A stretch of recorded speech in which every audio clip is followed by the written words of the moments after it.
যে সেপ্টেম্বর মাসটা জুড়েই আমরা একদম সালমান শাহে ডুবে থাকি, প্রত্যেকটা মুহূর্তেই থাকি। আমরা যারা 90s-এর ছেলেমেয়েরা আছি বা 90s-এর যারা শিল্পীরা আছি, তারা স্পেশালি সালমান শাহ শাবনূর অভিনীত যে ছায়াছবিগুলো, সেগুলো তো আমরা হলে গিয়ে দেখেছি ওই ছোট বয়সে।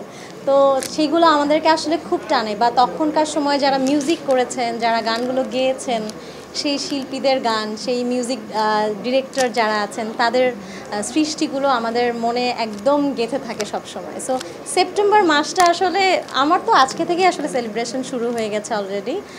আজকে একটা প্রোগ্রাম আছে, সেখানেও আমি গিয়ে প্রথম গানটাই সালমান শাহ অভিনীত ছায়াছবির গান স্বপ্নের পৃথিবীর গানটা গাই। আমরাও মিস করতে চাই না, এখানে সবার রিকোয়েস্ট সালমান শাহ কোনো একটা মুভির একটা গান একটু অবশ্যই আমার খুব পছন্দের একটা গান আছে, প্রত্যেকটা গানই ভালো লাগে, তবে এই গানটা বেশি ভালো লাগে। এই গানটা গিয়ে শোনাচ্ছি।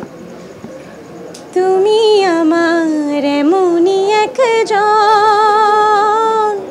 যারে এক জনমে ভালোবেসে ভরবে না মন, এক জনমের ভালোবাসা, এক জনমের কাছে আসা, একটি চোখের পলক পড়তে লাগে যতক্ষণ।